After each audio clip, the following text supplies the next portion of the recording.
Yo, what's going on, everybody? Hey, I want to welcome y'all to What's Real. Hey, of course, I always got those special guests. Let me get this off the screen. Can you believe I still got this other video on the screen? But I got this special guest, y'all. Now, I always say I got a special guest. And they always seem like to be one of my good friends. But, first of all, let me do my little disclaimer. And so here it goes. This segment was put together as an outlet for friends and the general audience to chat about concerns and opinions that are relatable to us and also global situations. Now, we are not experts in any way in the medical field, legal or religion or politics. And this information, and it's just truly just our opinions. And I just want to say this does not reflect our businesses or our sponsors. I'm looking for your sponsors. I'm just saying. All right, y'all. But now I'm gonna bring on my special guest now. But first of all, I gotta do the introduction. I like to do those little introductions. They gotta start paying me for these introductions, y'all. So I want to welcome one of the most talented people I know. I have worked with this young lady on several projects. But what I've written here is a little bio. I'm going to charge it for this one. All right. The talented, Emmy Award winning television producer, artist with a soulful voice now.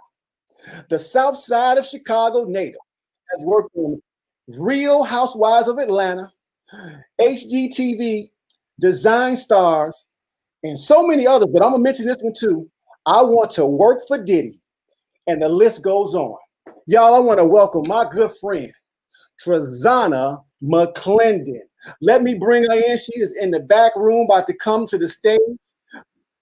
In 2 and 3, is she there yet? Bam! That's my dog. What's up, Triz? Hi. Hey, man, welcome to the show. How are you? I'm blessed. I'm blessed to be in that presence of your good energy.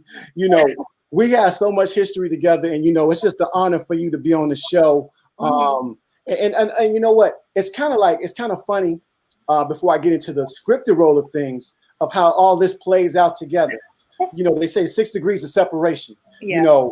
We have Morocco, we have Ice Greasy, then there's the Triz. If y'all been watching this show, you'll understand what I just said. Now, go watch the other shows and then come back. After you watch this one, you'll understand how all this comes together. But this young lady right here, this Nubian queen, oh my God, she has a history, y'all. Look at her. Listen, check this out. Not only is she, I'm gonna say this, her beauty, what you see right here, that's the same person on the inside. That's a reflection of what you see. That inner beauty, that outer beauty is Triz. But let me go ahead and get it jumping right here with this young lady here. Now, Triz, I know you grew up in Chicago. Mm-hmm. So tell, I guess what I want to say is, growing up in Chicago, so on the South Side, how did that prepare you, for your life and endeavors and ambitions and what you're doing now?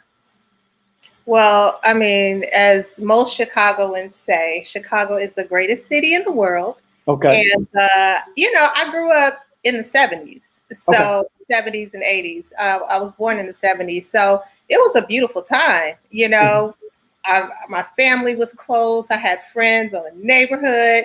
Mm-hmm. And I'm waiting for it. Okay, I'm so sorry. It's all right.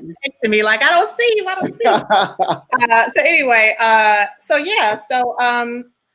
was surrounded by a lot of music and just a lot of art. And my dad, which is the person that I get my love of music from, that was in the house filled every day. And anything that I wanted to do, my parents were like, go for it. They had me young, so I kind of grew up with them and all of their friends. So Chicago, and as we know, it's a soulful city. This is one of the music towns.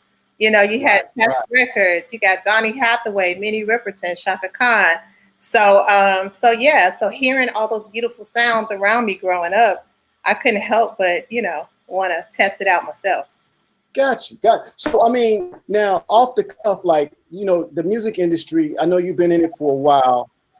You've done several different things. Just give us an idea. I know there's a couple albums that you had your own albums and you worked with a couple people. Just give us, throw us some names, drop a little name drop on them, to represent some of the artists as far as even some of the producers that you worked with. Okay. Yeah. So my first album, which is called Overtones and Innuendos, it came out in 2006.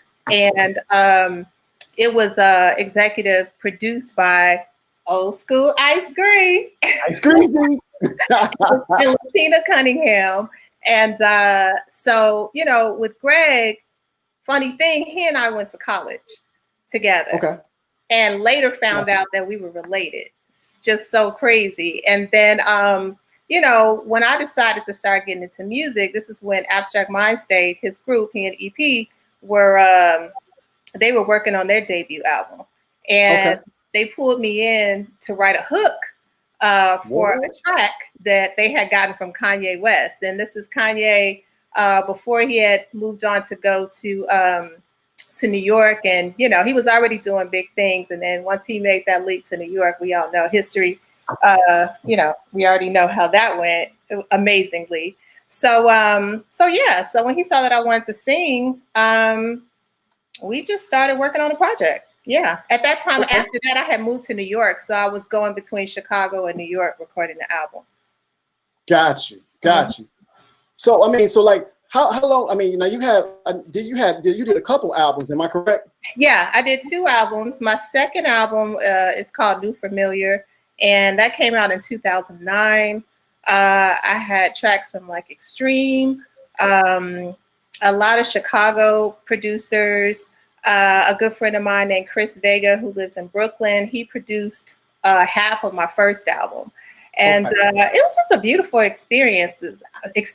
I had a chance to get some house remixes from some cool people. Yeah. So, and my music is on iTunes, Spotify, and wherever you stream music, you can find Trizana McClendon. So definitely check that out. Yeah. Okay. Well, so this is the craziest thing now. You know, you've been, like I said, you've been in the industry for a minute. So how did you go from being an artist, you know, and developing your talents, and then you switched over into television? Totally 2 different careers. How did, you know, see, I know you as an artist, and folks, just to let you give a little insight, I was very honored to work on Trizana's, I call her Triz, but today I just say Trizana for a minute. I worked on 2 of her videos. Sunshine and Lemonade was one of her first videos that we did. And I mean, Lord knows, it's so funny. It's so long ago, and me and Triz have worked on some projects since then. The young lady that was in the video, if you guys go on YouTube, I wasn't gonna run it, but you know, it was done so long ago, and you know, because you know, being in business, the quality on YouTube now is like 2006 to be exact. You know, it's kind of blurry. But what I want to say is that if you go on YouTube and see a Sunshine and Lemonade, Trizana McClendon, her video. There's a little girl in this video, which is your sister at the time. Yeah, well, still she was probably about 4 or 5 guys. You're not gonna believe this. Yeah, she's a little older than that. Okay, she's a little older, 7 or 8, about 7 or 8, then something like that. Yeah, about that. Yeah. Okay, so but she was really young, and we had a project we worked on recently. This young lady was, and you heard what I said, young lady. She was actually in the video and the photos and things of that nature. She's 22 now? 23? 23. Yeah. 23. Graduated from college. Yeah. 2 years ago, and you know, she grown doing her thing. Right. But the reason I bring this up, that's how far we go back. I know. It's crazy. But if you see the video, it's a great video. One of her first videos, I was very honored to work on. Directed by you, yes. Thank you. So I just wanted to say that's how far we go. We have other professional level projects that we worked on. But to jump back into what I was saying is, so, you know, how do you go from being an artist to this, you know, talented producer, storyboard producer, and you got several producing roles and different things that you worked on? Give the people a little idea of some of the projects that you have worked on. I only touched up on maybe 2, you know, but, you know, let them know how, you know, because I mean, you got a slate of information. Well, you know, in addition to music, television was something that I always wanted to do. But I didn't think it was a reality. It was always in the back of my mind as a kid. I was a creative, you know, child. And so honestly, I fell into television to earn extra money while I was, you know, being a starving artist. And it was one of those things where another family member of mine, my cousin Nisa, she was the casting director for a show called Starting Over. I think that's the show Iyanla had on NBC years ago. Wow. And I came in as she hired me as a production assistant. And I think I did 2 or 3 production assistant gigs in casting. And then I got a big break and I ended up being the casting director and the story producer on Damon Dash's show. It was called The Ultimate Hustler. That was on BET. That was like my first big gig. And then after that, I went on to do a few College Hills. And then it just kind of turned into, you know, a career that's been going on for 16 years. I worked on Steve Harvey's daytime talk show when he was filming here in Chicago. I did 3 seasons of that. And I actually won an Emmy. That was whoa. Let's slow down now. What you say you did what? I won an Emmy. Yeah, because the show was the best. Come on now. That's me in the red dress with the wig on.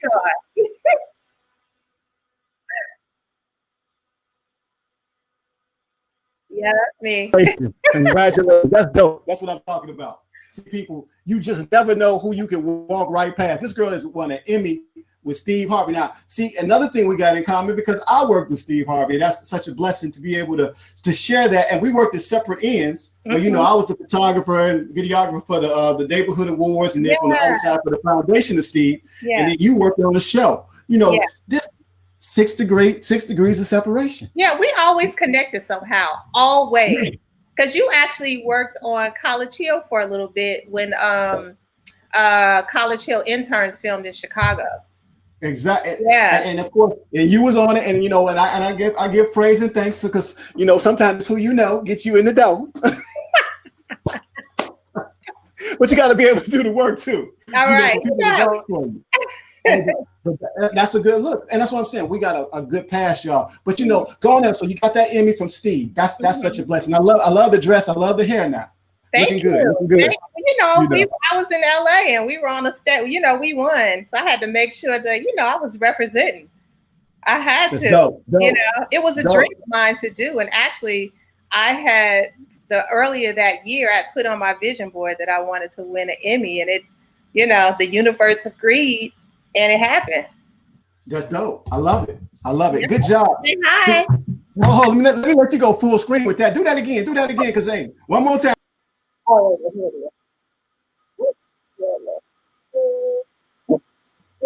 I love it. Congratulations. That's amazing.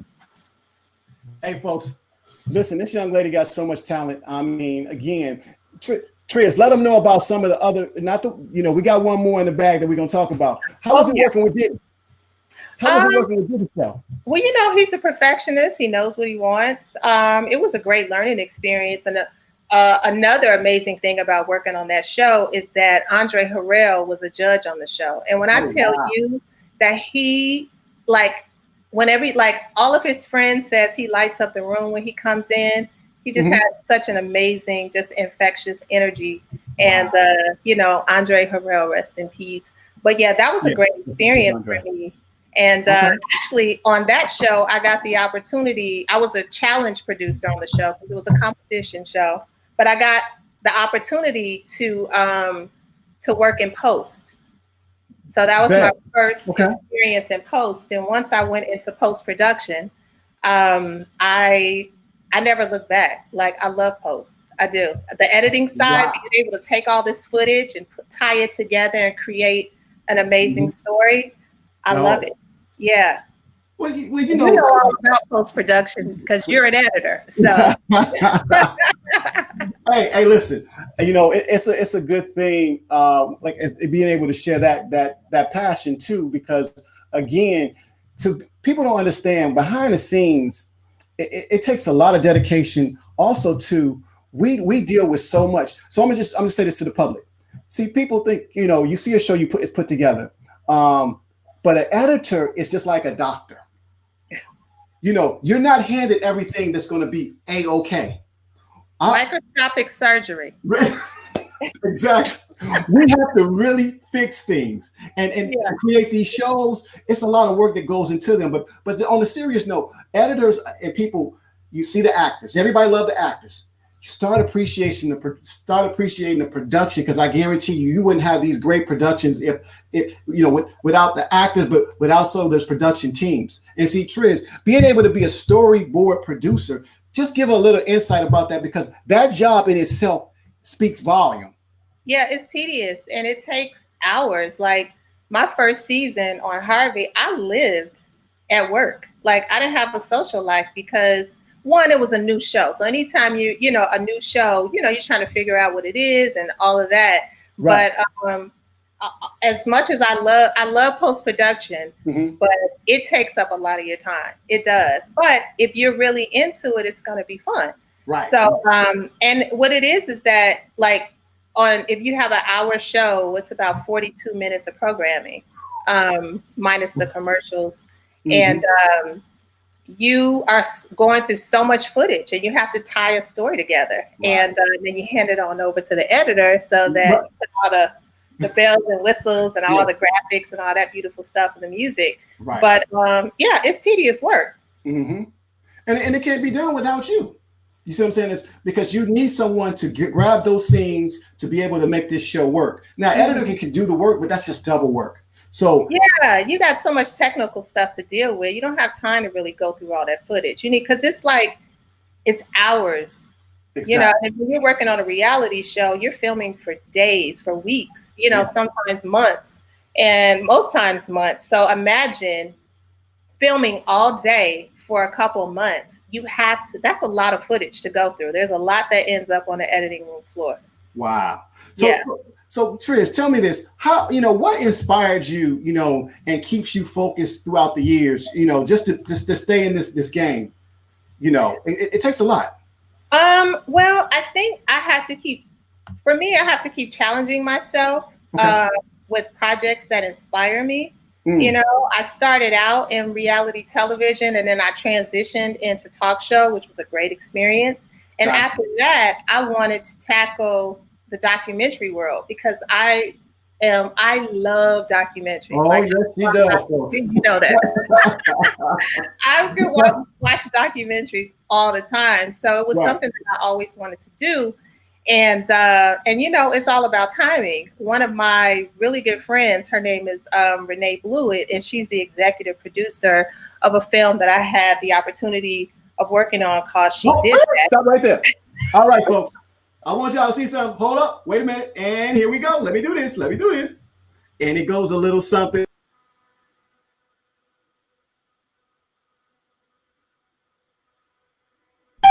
African-American women are the country's fastest growing group of entrepreneurs. Black women. I want you to look at me and be inspired to say, I can do that too.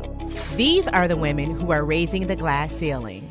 I'm a product of people who were committed to seeing me thrive. Dreamers.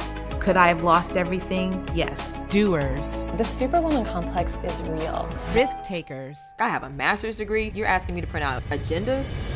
I'm done. You don't get to diminish my hard work. The banks are not as excited to give us money. The backlash was, we're selling out. This is a time for us to begin to build our own table. What's the secret? It's really just a matter of, having the guts to do it. How did she get there? To say that you went from your kitchen to being a part of the largest beauty company in the world. Take a step in her shoes to see she did that. Yes, y'all. That's my girl, Triz. Now you know it's just us. Now you tell the people what you worked on again. Say it again. When it's just us, you go, "That's my dog." Now right. You go say, "That's my girl." Right. See, look. We on TV now, so I gotta be. I don't want to be like, "That's my dog." They'd be like, "Huh?" Like, who's he talking to? Right. But Triz, hey, listen now. Go ahead, tell the people your role in this great film. So I was the supervising story producer on that show. I was on the film, and that was actually my first film.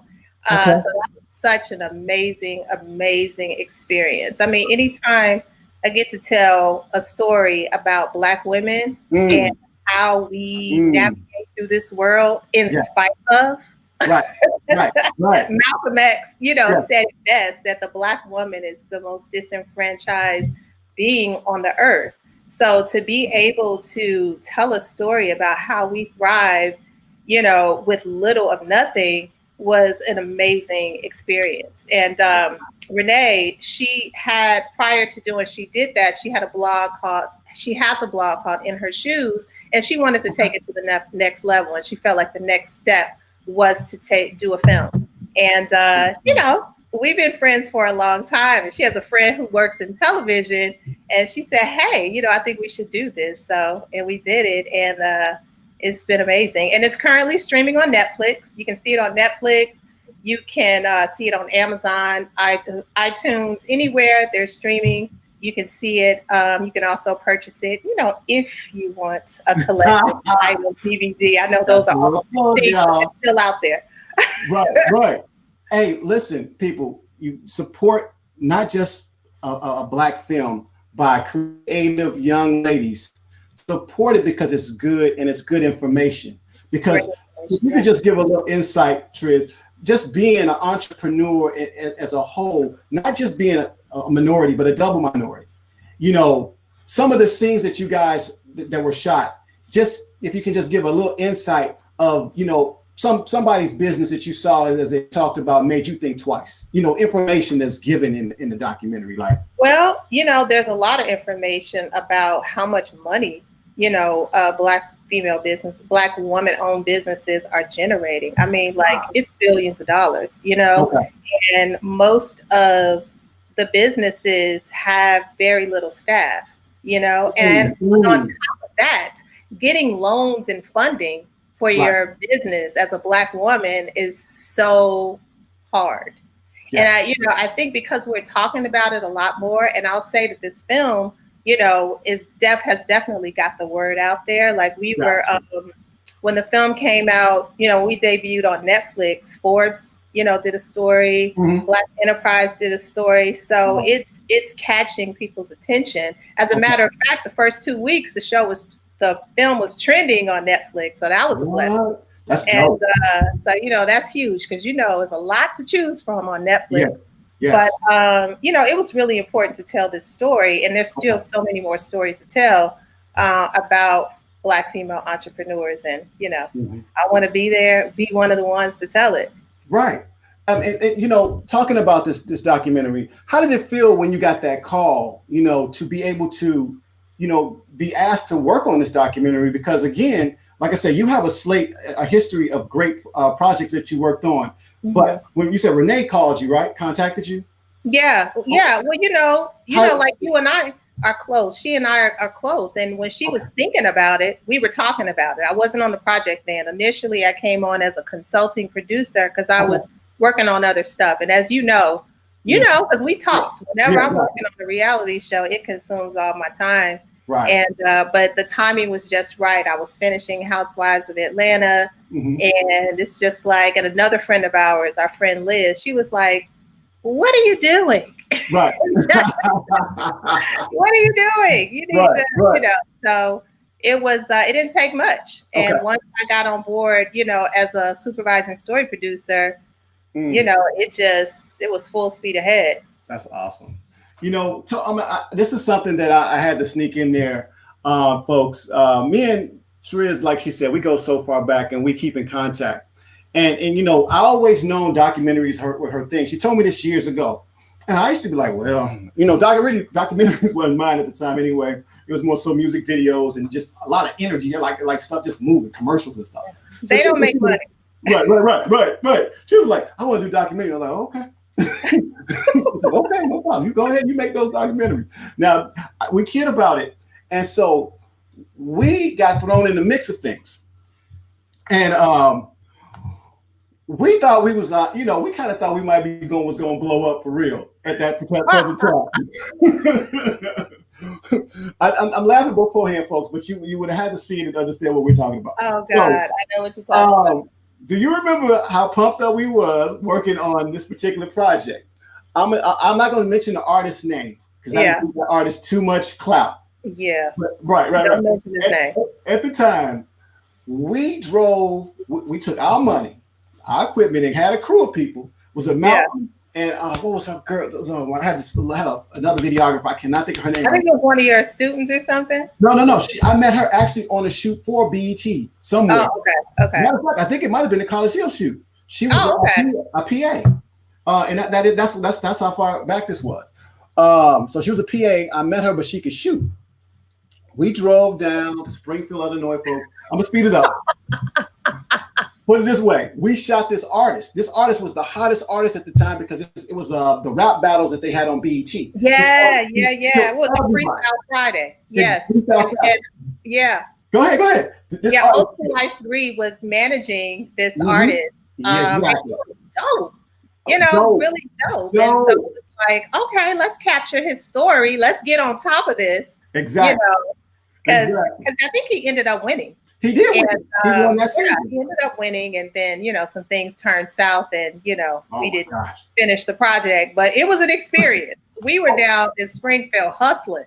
Yes, we were shooting around the Capitol building. We was interviewing everybody, and we were like, "Oh, we gonna blow up! It's gonna." I know. Especially if that story would have came out, you would understand why. And I'm gonna leave it on this note. It was the next Eminem at the time. Yeah, it was. And he was really that good. He really was. He really was that good. But into business and into when parents start interfering and you start seeing things getting bigger for your kids, you start tripping. And we never heard from him again. Never heard from him again. Yeah, no. So I hope he's well. God bless. Yeah, we pray for you. Back to the show. Okay, folks. But these are some of the experience that you go through and you grow from. And there's some to say it, sum it all up when I say that, again, we have worked on so much. You have seen so many projects, take off, you've seen them that fall down, that fail. But in your experience throughout the years, what shows are you, or I don't say it don't have to be one, but what show or shows are you most proud of that you have your name attached to? Because again, I know you love documentaries. I do. So I would.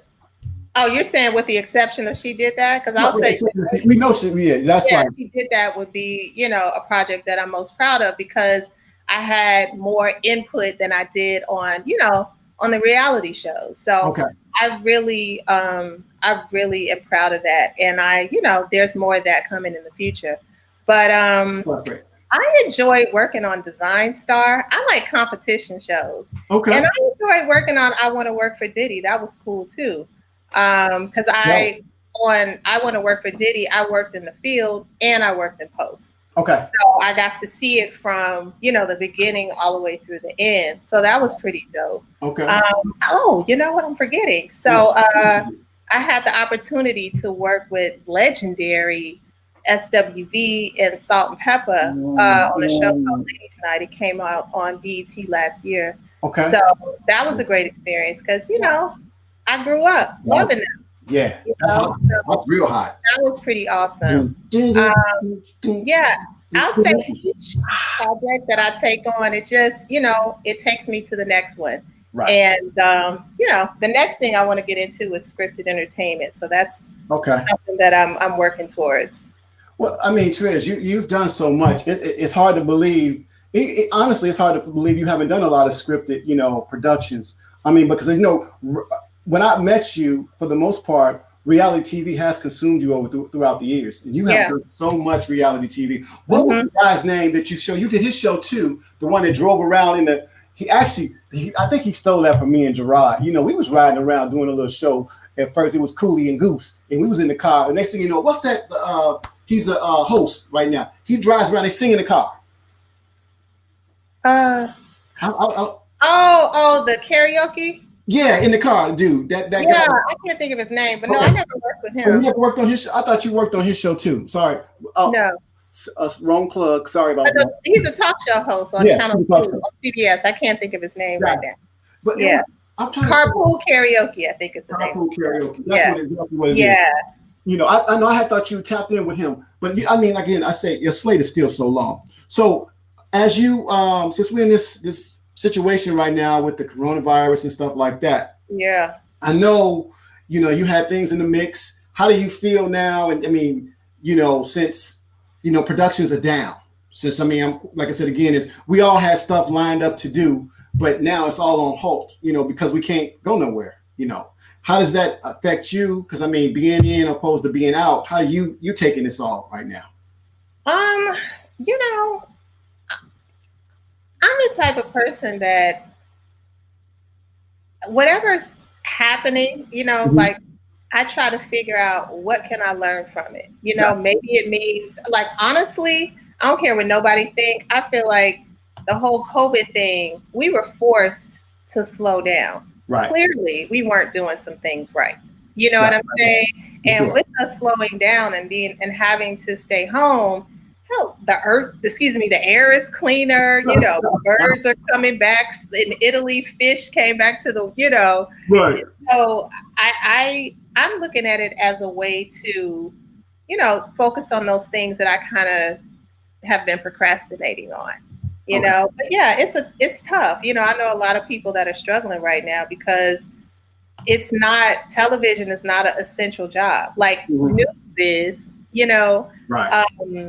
But yeah, I think that, and also it's forced people to kind of pivot and try something else. There's a lot of creative things that come out of situations like this. Oh my goodness. As a matter of fact, I think Lifetime just premiered a show yesterday where 4 couples, the story of 4 couples, what life is like for them, you know, in quarantine. They've been filming themselves. Wow. And so I think that moving forward, we're going to see, you know, a lot of that until we, you know, we get to the point where we feel more comfortable being in a crowd, you know? Right. And you know what, just on that note, like you said, being more comfortable in a crowd, I think it's, like you said, it's going to get back to normal. It's going to take a minute. I don't see us jumping out, even from the production side. I actually saw a crew of people, Triz. I don't know what it was posted on, but everybody had on the hazard gear. Oh yeah, the hazmat suits. I was sitting there like, wow. I mean, you know, it was like it was. I was thinking at first, I'm like, they got to be kidding, right? But no, they was actually moving forward with a production from top to bottom. You know, and with that being said, you know, that might be the new normal for a minute.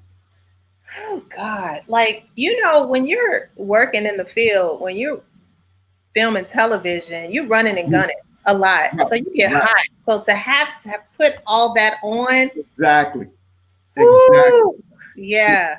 Yeah. It's going to be ugly. Yeah. It's definitely going to be ugly. You know, so again, like I said, so with our future projects being put on hold, you right now, are you planning on staying in the Chicagoland area or New York or LA? Because I mean, people don't know that you travel a lot. And I mean, you even did a show that was out of the country at one point, or you was traveling for a show that was out. Yeah, I was. I went to South Africa in 2015 to work on the project. Yeah. Dope. Yeah. So that was cool. And actually, I went back to South Africa in 2018 to work on that Salt and Pepper and SWV show. We filmed a lot out of the country in Australia, South Africa, Cayman Islands. Wow. So that was a pretty cool experience. Yeah, sure. I'd never been to Australia. That was a long flight, I tell you. I thought the South African trip, flying to South Africa was long, but Australia is all the way across the world. Wow. Triz, listen, I'm gonna say this. I was trying to close out with one of those. I ain't gonna even say what it was. I'm still looking for it. If I can pull it right quick, I want to show the people something. But again, are you about to embarrass me? Okay, no, I wouldn't do that to you. I wouldn't do that to my girl. Hey, but listen, people, I want y'all to realize this young lady here is a very talented person. If this is your first time maybe seeing her in person right now, I'll say that. But for my viewers, but if you look on a long list of reality TV shows, you will see her name in the credits. She has done great things throughout the years, and she's still at it, folks. Another person that's been in the business. This is what real is all about. People that's been in the entertainment business that, you know, you wouldn't normally see. But these are good people that have done their careers. It speaks for itself. Their resumes are really long, and they're humble, and they're such loving people. Everybody that you probably will see on this show, energy is on top of the world. And that's and I say that to you, Triz, all the time. We're still in communication throughout the years because of the energy that we have. Yeah. And a lot of people don't understand because the music industry, the entertainment industry energy, it's a whole different energy, people. Yeah, it is. And you got to be, and I would never bash or nothing like that. You got to have a strong back for this game, the entertainment industry. A strong back, because the weak will not make it. No. Will not make it, and it's a lot of work that goes into these projects. And Triz, you represent that, and throughout your work, you have done well. Continue much success. Oh, you know what? Let's before we get out of here, there's a couple people on here that shout out. Let me let them plug. I'm gonna just plug. I showed their faces a little bit earlier, but we're gonna give a shout out to Mike Singleton. Thank you, Mike. Hi, Mike. Mike showed his little face there. J-State, JSU. All right, then we got Tina. Tina's Tina, that's my baby. What's up? Appreciate you stopping by. We got another one here, Lamont. Me and Lamont go back. I don't know if you know Lamont Brown. Probably, I'm sure we've come across each other. Yeah. Hi, Lamont. Lamont, thank you for popping in. Yeah, we was competing back in the day on them videos. Lamont did several videos too. He did Crooked Letters, which is David Brown. Okay. Yeah. I'm giving him a shout out. My man. All right, and who we got here? Fred. Hey, Fred. I almost called him, our little bathroom name. What's up, Fred? Thank you for stopping in, my brother. Hey, but listen, I really appreciate you, and I appreciate those that popped in today. Triz, you take care of my sister. Thank you, Cooley. I appreciate you. I love you. And, we got work to do when this thing is over. Yes, we do. Oh, yes. We're going to give out a shout out to one of our common good friends, too. Ice Greasy is one. Lavetta. Yes. And we got to mention, a project that we recently worked on. Triz was he's a storyboard producer on that. And I was the videographer and editor. And it was a project for ComEd. Yeah. Mm-hmm. That's recent, folks. Yeah, that was pretty cool. Yeah, and there was a lot of work in that, but we worked it all out. Yeah, it was always good when you work with your friend. You work with friends that are good people. Yeah. So that was great. That was awesome. I love it. Love the energy. But take care. Stay. And is it a place that you want people to be able to reach out to you or follow you on anything? Don't be all shy. Yeah. Well, I'm Trizana McClendon on Facebook. I'm Triz Biz on Instagram. I'm Trizana McClendon on YouTube, and I'm on Twitter as well.